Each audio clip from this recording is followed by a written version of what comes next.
Yon mga boss, Mitsubishi Galant. Ang problema nito ay yung RPM gauge, ayaw gumana. Ito lang yung issue niya, ayaw umangat. Kahit nakarib ka na ng malakas, yan, kunti lang yung angat niya, kunti lang yung palo ng pointer. Yan, start natin. Yan. Yan, umaandar na po yung makina.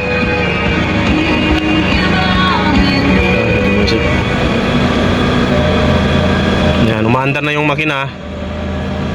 Ayan, dito hindi siya umangat, pero paggasan mo siya, yung accelerator mo, yan, umaangat naman siya, oh.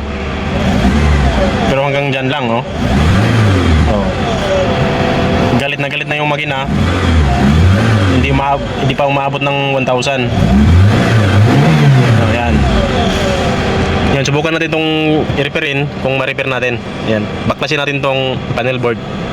May re-repairin tayo dyan. Mamaya ipakita ko sa inyo kung ano lang ang papalitan dyan para gumana siya ulit. Yan, natanggal na natin yung panel gauge. Yan, ito na siya. Yan. Ito ang tatanggalin natin mga boss. Yan. Ito.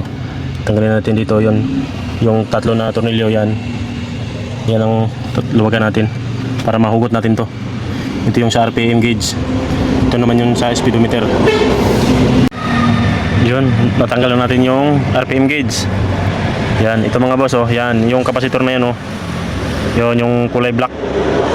Yan ang papalitan natin, yan. Ito. Ito mga bossing, para maklaro. Ito. Yung tinuro ko sa screwdriver, yan, oh. Yan ang papalitan natin. Isa, tsaka dito sa likod. Yan, dalawa. Yan mga boss, oh. Yung kulay black na ano. Yan. Yan ang papalitan natin. Ito ang ipalit natin, oh. Yan. Ito na kapasitor. Maliit lang siya. 10 UF, 25 volts. Yan ang ipalit natin dito. Ayan, ito na siya mga bossing. Naikabit ko na yung bagong kapasitor natin. Yan, oh. 10 UF, 25 volts. Ayan ang dalawa. Ayan, nakabit ko na yung dalawa. Ayan. Saka yung isa. Ayan. Basta tandaan nyo lang na kung saan nakaposisyon yung negative nya. Negative positive kasi yan. Tandaan nyo lang. Hindi pwedeng magbaliktad yan. Ayan. Testing na natin kung gumana na tong ano na to, RPM gauge na to. Kapit na natin dun. Okay mga boss. Ayan, nakabit na natin yung panel gauge. Ayan, testing na natin. Ayan. Tingnan natin kung gana na to. Kasi dati hindi pumapalo. Kahit nakarib ka na hanggang ano lang, 1,000. Ngayon testing na natin kung gumagana ba to, kung umubra ba yung ginagawa natin. Yun. Start.